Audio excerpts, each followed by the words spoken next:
Hello and welcome everybody. I'm very glad that you can all join me. I'm going to walk you through what I call my cyber incident playbook. I'm including today a special focus on third-party risk. Obviously this is something of real concern because a number of the major incidents that have impacted the industry and the world economy as a whole have come as a result of certain third-party risks, and how you create the right security culture, how you deal with these, how you become aware of the overall risk dimensions is absolutely essential to understand. And there'll be slight focus here, obviously, on how we respond when things go wrong. So what I talk about in terms of my incident response, we begin, if we imagine, with Act 1, which is where we have the prequel, which is business as usual. The sun is shining, the grass is green, everything's fine. And I want to introduce you to our lead character. This is the CIO or CISO. In many larger organizations, these are separate people, but in smaller organizations, there seems to be a single character that often holds both roles. There are a number of other cast members that will also be coming on to talk about, including the CMO and the CEO and the CLO, because obviously the legal dimension is very important in all of this. When we look at responsibilities of the different parties involved, obviously protection and prevention tend to be the aspects that fall specifically to the IT function, to the CIO and CISO, whereas the broader dimension of crisis preparedness and possibly also the overall ProSec culture fall to the organization as a whole. It is essential that cybersecurity is taken seriously at a board level by all of these different cast members, but essentially much of the IT related issues are always going to be delegated to the IT function.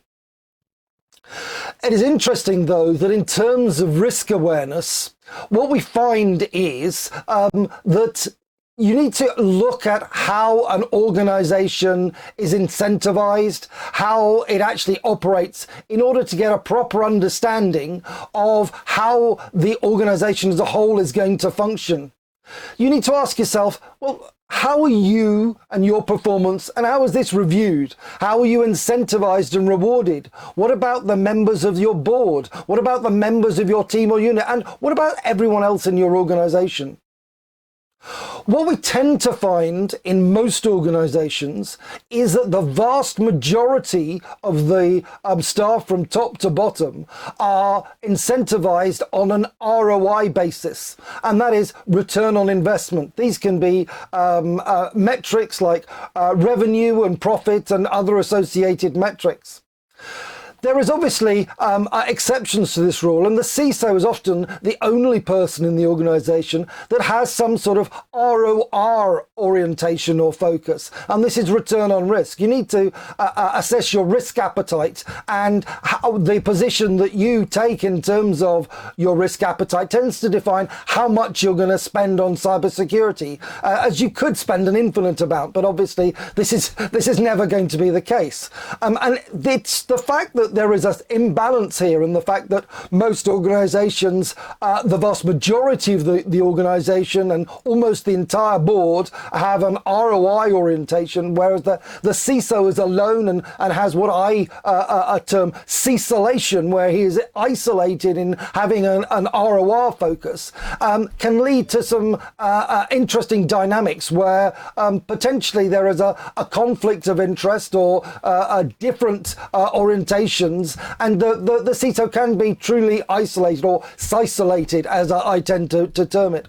This has led to any number of different problems in terms of the way that society as a whole deals with risk, because traditionally the way that we're oriented means that we have an inadequate risk orientation or risk awareness. We've seen this on many occasions. I mean, you just need to look back at the credit risk problems back in 2008, 2009, when there were any number of risk management systems and risk managers within the large trading banks that were trying to raise the alarm, and they were largely ignored. The same happened only recently with the pandemic, where there were people seeking to raise the alarm about health risk, and again they were ignored until things got out of hand. We're obviously looking here at cyber risk, and I would suggest that organisations aren't yet taking the whole dimension seriously enough. And then obviously there are other risks like climate risk, where again we're possibly not going to act adequately or necessarily take action in time. But this is a cultural dimension that we all need to address. Obviously, everything is absolutely fine in this particular area, but we have to look slightly broader than just our own organisation. And this is where third-party risk comes in. Once we've assessed our own risk appetite, we need to actually look at all of the other interconnected organisations with which we interact. And this requires conducting a full GRC audit, looking at governance, risk and compliance across the entire supply chain in all dimensions. We need to understand within this what the GDPR and the cyber position is of all of those organisations with which we have a close relationship. And also we need to understand what their position is in terms of incident response. And it's not just talking about a calamitous cyber incident here. We're looking at, well, what happens if they simply have an outage? What are the SLAs that they have with some of their critical partners of their own? Maybe they're cloud hosted and they have an outage, and that will have a level of impact on your business. And it's looking at all of the interdependencies here. There's also a need to look at cyber insurance cover and how the actions and the positions of all of these different players affect everyone as a whole. And then there is the need for regular immersive simulations exercises to put things to the test. Now, not enough organisations do these sort of simulation exercises. It is actually mandated by GDPR. You need to have a process for regularly testing, assessing and evaluating the effectiveness of technical and organisational measures. And if you have a particular codependencies with other organisations in your supply chain, or if there are particular providers of cloud services, software services, you need to actually have a full awareness of what the impact of these organisations might be. And when it comes to looking at some of these broader dimensions, we need to think very specifically about exactly what their insurance position is, because quite often organisations will use insurance as their method of risk mitigation. I have studied any number of cyber insurance policies, and one of the clauses that I commonly see, or one of the exclusions, is an exclusion that directly addresses third-party risk. And in many of policies, you will find that third parties not unduly restricted or financially limited by any term in any of your contracts can lead to a nullification of your cyber insurance. This is because the insurers themselves want somebody to pursue in the event that there is an incident that involves or is the fault of the third party. But unfortunately, this can mean that if there is a cyber incident that involves a third party, it doesn't necessarily have to be their fault. This can nullify your insurance if they don't have an unlimited liability relationship with that third party. Now, I don't know about you, but I know of very few organizations that have a relationship with suppliers, with their cloud provider, with any software providers, where those providers offer an unlimited liability relationship. This is almost unheard of, and therefore you need to be exceedingly wary if this type of policy exclusion exists either in your policy or in that of any organizations where you have a codependent relationship. I've looked at a whole load of policy exclusions, and I've outlined them in an article here that I would suggest you go and examine in some detail.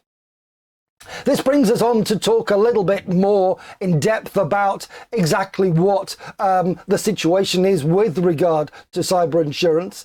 And you need to understand that it can be exceedingly expensive to ensure that you have adequate and appropriate cover.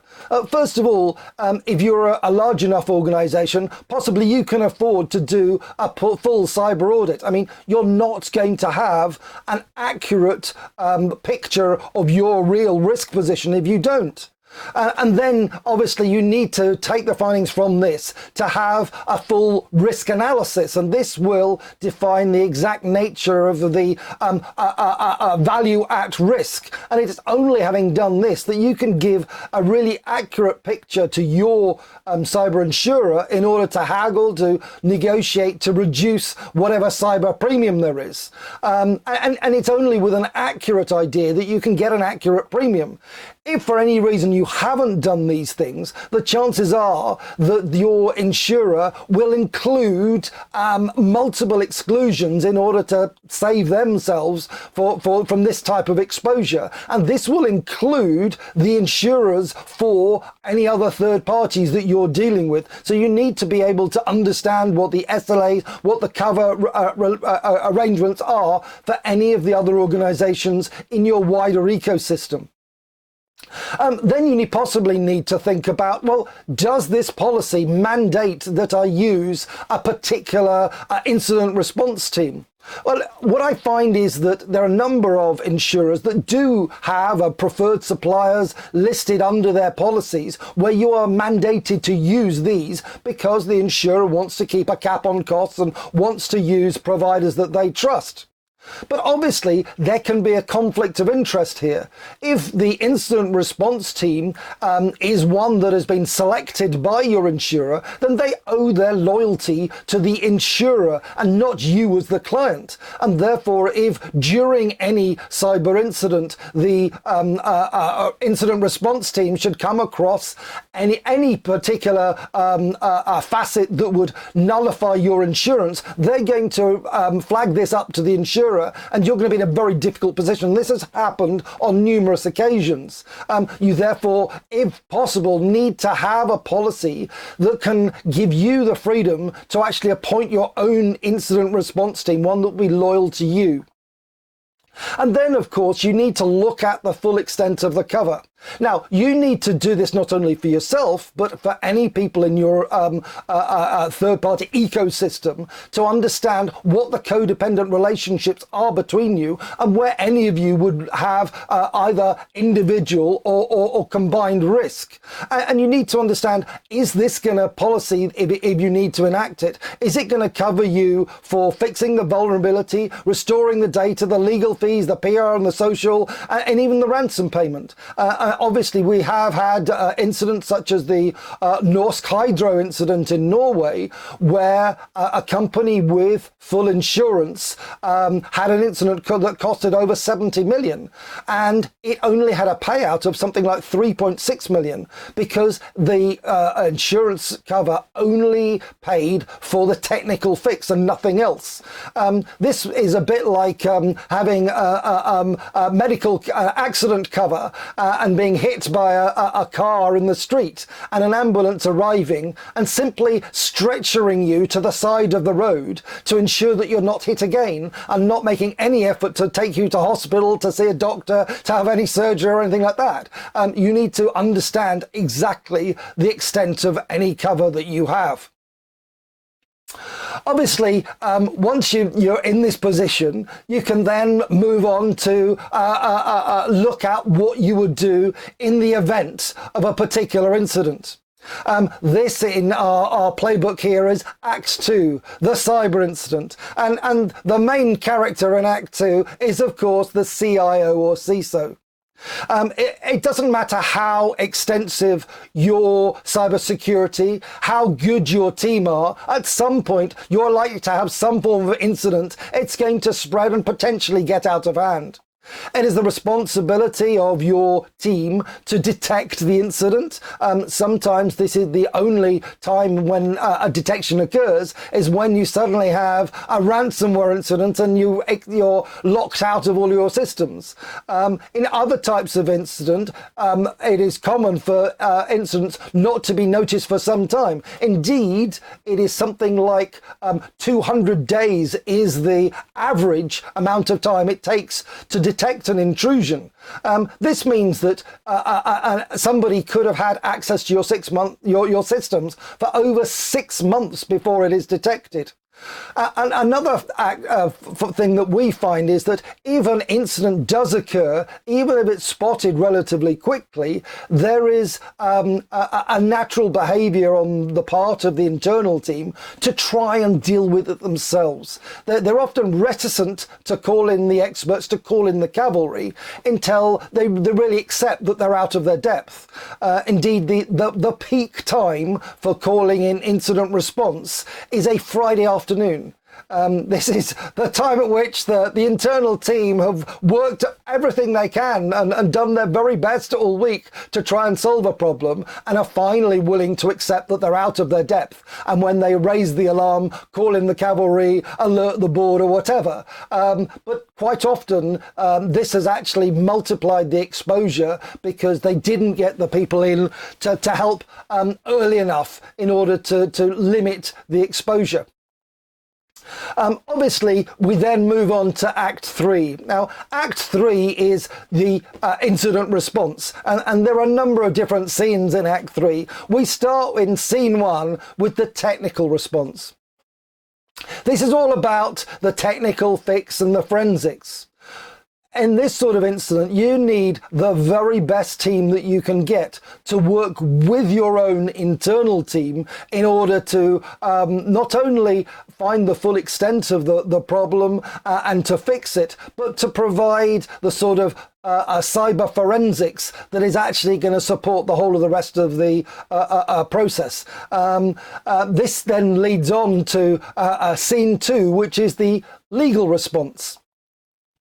It is actually the forensics from Scene 1 that is actually going to be used by the legal team to put together a legally defensible narrative. Now, in almost all of the incidents where I've been closely involved, we find that the internal team and whichever external legal advisors they have, at some point will want to turn to get an expert opinion from a QC because they will want to be absolutely sure that they have a rigorous position for their legally defensible narrative.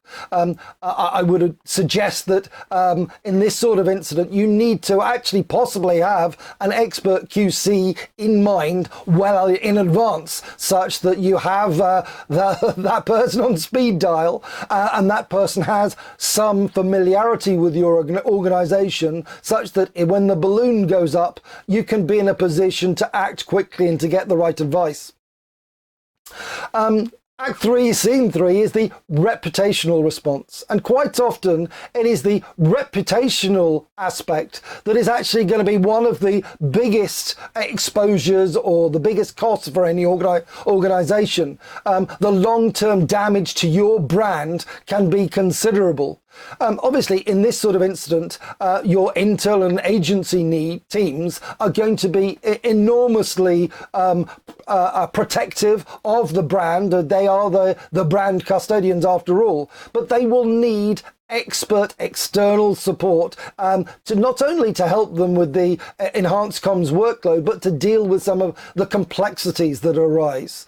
One of the things to remember here is that a cyber incident is totally different from any other kind of crisis. And whilst your internal teams may well have a well-rehearsed crisis and incident response practices for most other kinds of incidents, these can actually be self-defeating in the effect of a cyber incident. I have some experience myself, having formerly been the global leader for IBM, responsible for these type of incidents, leading an elite team of global incident response specialists. What we find, though, is that there is a very different approach that is required. Take, for instance, a bank robbery, a traditional old-fashioned style bank robbery with guys with guns who wander into a bank demanding money. In this sort of incident, it is very obvious that the bank and its customers, and possibly the bank staff, are the victims of this crime. And that the villains are the guys with the guns, the bank robbers. And obviously the press and the general public take a very simplistic view and associate some sort of storytelling to it, and are very quick to focus on who the victims and villains are in any type of incident. This means that in terms of the incident response, all you have to do if you are the victim is to roll out an executive, be seen to be taking responsibility, show that you're empathetic with the customers, the staff and anyone that was impacted, and show that you're taking responsibility. And this sort of showing empathy will gain you sympathy, and it's a tried and tested response that has been used time and again and works remarkably effectively. The problem is that a cyber incident is very, very different. With a cyber incident, you don't necessarily know who the hackers are or when they did it or what occurred.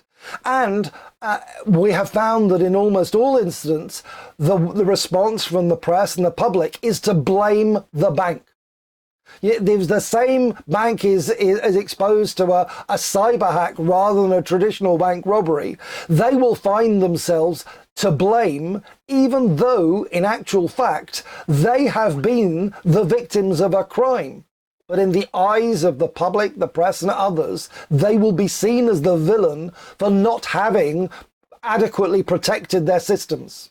And this can have a really serious incident when it comes to actually seeking to do the sort of crisis management that you would normally do. If you take the normal approach that you would take for any other incident, rather than being the victim, you are the villain. So if you go out and try and show empathy and you put your executive forward for interview, you're just going to be shot down in pieces. You're going to be in very big trouble. So you need to understand the differences here.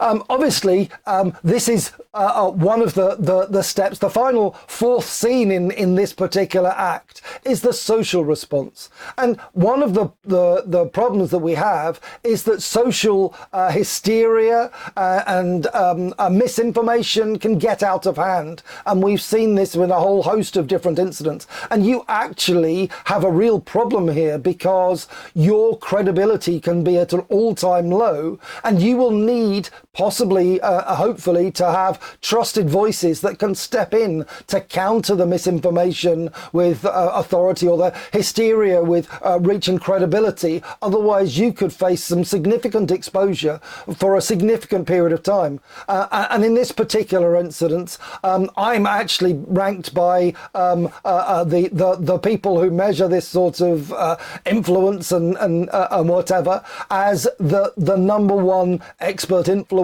for data privacy and security in the world. And within my team, many of the others in the top 20 are also included. So we step in to provide exactly this sort of support for organizations that are in trouble. And to give you an example here of an incident in which exactly this sort of thing occurred, I could just need to point you to one of the biggest hacks ever, which was the Marriott incident. Over 500 million accounts were thought to have been hacked. It was later found out that it was only 383 million. But this related to a breach that had actually occurred 4 years earlier in 2014. And Marriott had only acquired a company called Starwood Hotels in 2016. And it wasn't until 2 years after that, in 2018, that the vulnerability was discovered.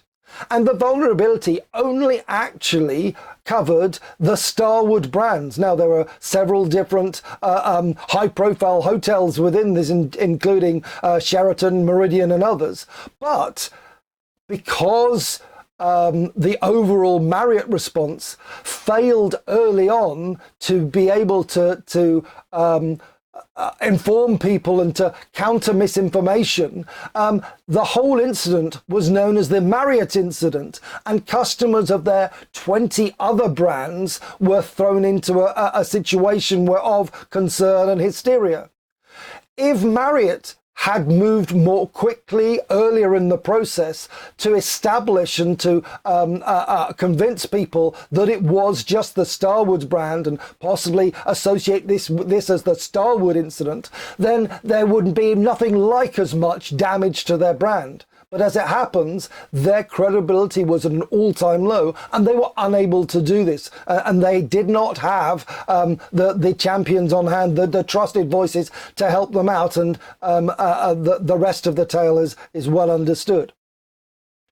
And what we need to understand here is that there are a number of different steps that you need to take.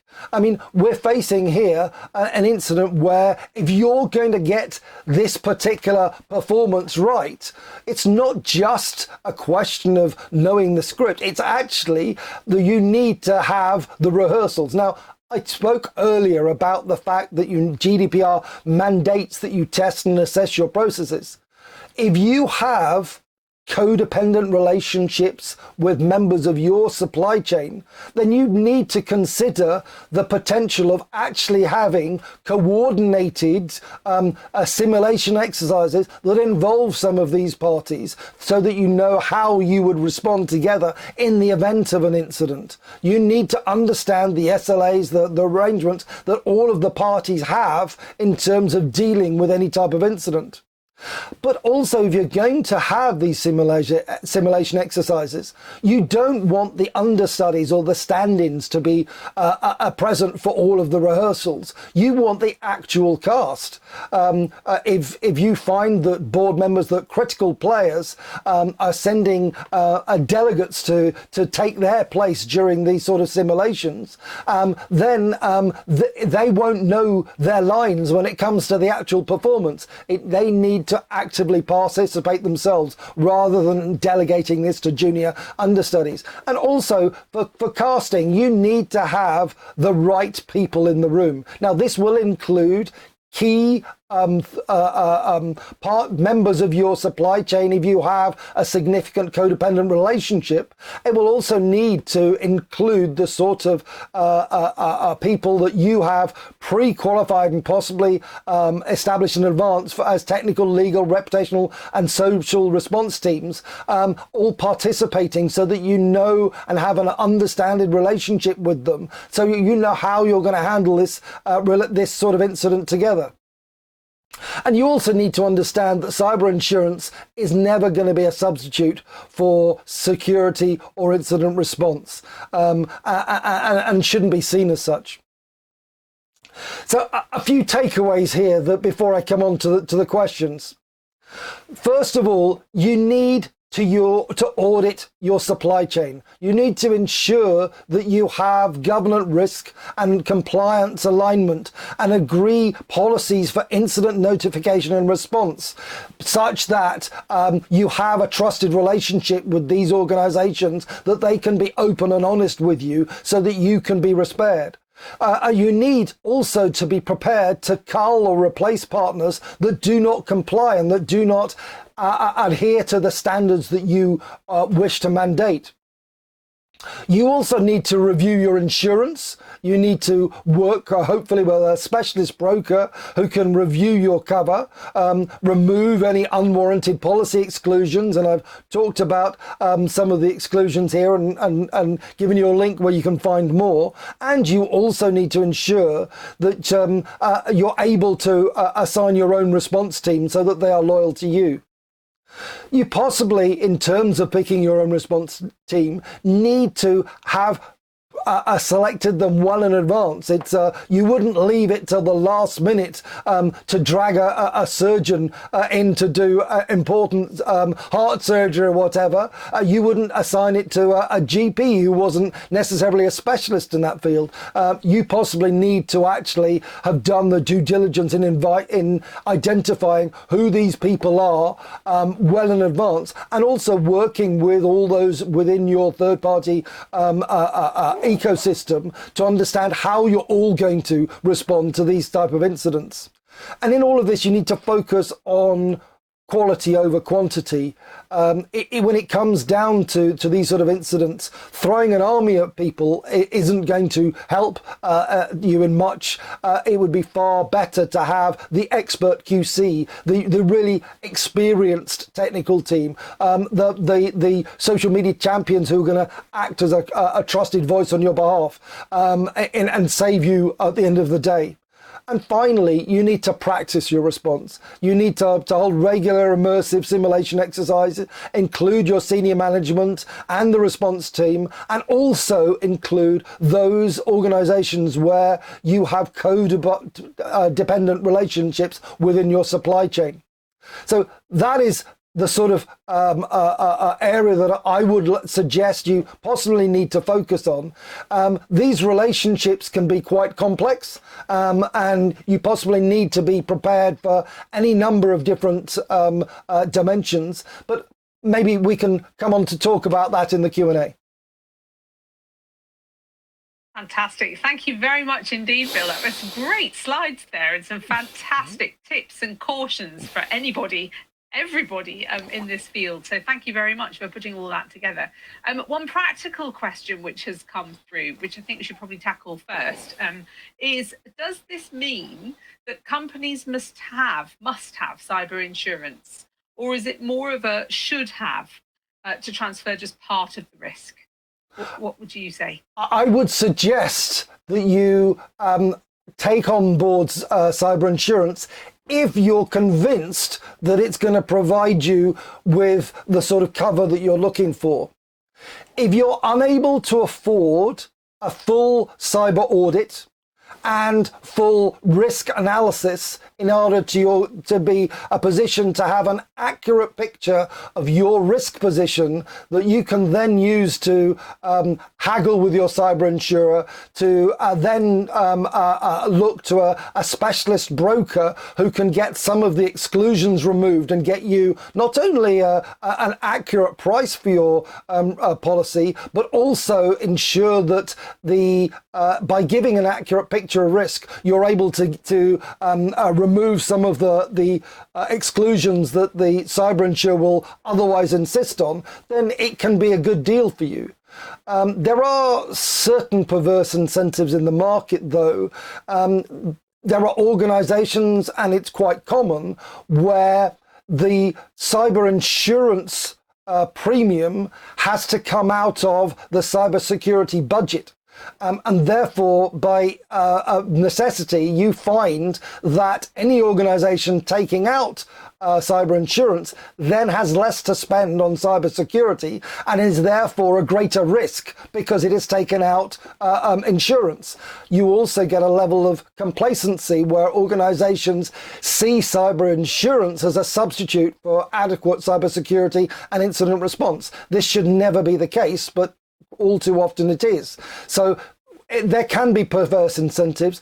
I'm not saying you shouldn't look at cyber insurance. It can be very effective and can actually save you at the end of the day, but you need to go into it with your eyes open. You need to have a broker that's going to help you get the right premium. You need potentially to ensure that it's priced correctly, and that you are able to instruct your own incident response team, etc. So it is complicated. It's not for everyone, and to a large extent, the smaller organizations that can't afford to do a full cyber audit, I would argue that they're never going to get a decent policy. Yeah, I can well imagine it's a difficult thing to get right. Thank you very much. I mean, a lot of what you've said is how much people really should be prioritizing the third-party risk management within their organizations and not just leaving it as something on the side, that it's important to hold center stage in terms of your... Yeah, it's all about looking at the codependent relationships that you have across your ecosystem. You may have a really great SLA. You may have gone to the trouble to get cyber insurance and to do all the due diligence to get it priced correctly, to have all the worst exclusions removed, and to get everything in order.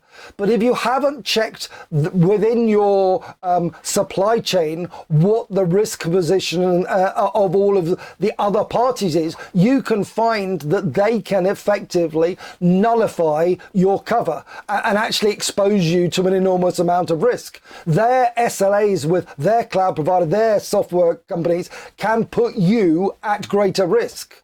The fact that you don't have or they don't have insurance can mean that you aren't covered if there is an incident that is their fault, where your insurer wouldn't pay out, especially if there is a relationship that you have with them where there is limited liability, and there, as the common exclusion I showed you in cyber insurance policies is part of your policy, where ultimately any relationship with a third party where there is limited liability actually nullifies your insurance. So you need to be acutely aware of all of these different dimensions, because you can find yourself in a very difficult position even if you thought that you were covered, even if you thought you were safe.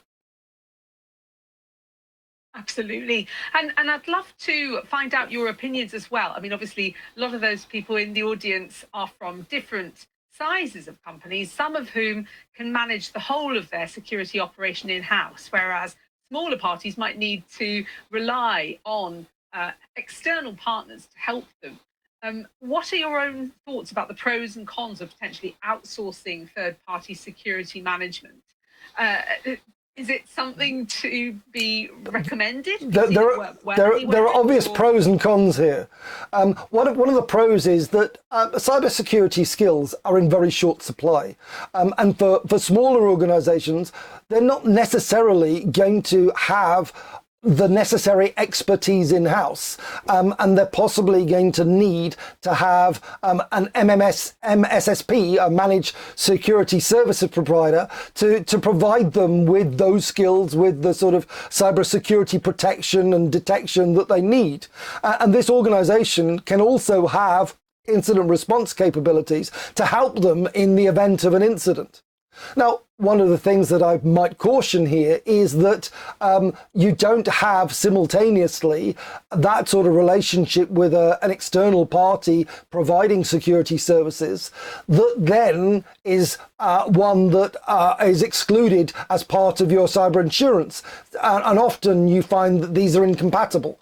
And therefore, there are hidden risks here that many organizations aren't aware of, that you possibly need a level of due diligence to cover. And typically, if you do have a managed security service provider, they are very, very good at the protection and detection, and possibly also the technical part of the incident response. But they won't have the legal, reputational, social aspects that are needed to follow up effectively. And therefore, you possibly need to think in advance of how you're going to have those aspects covered.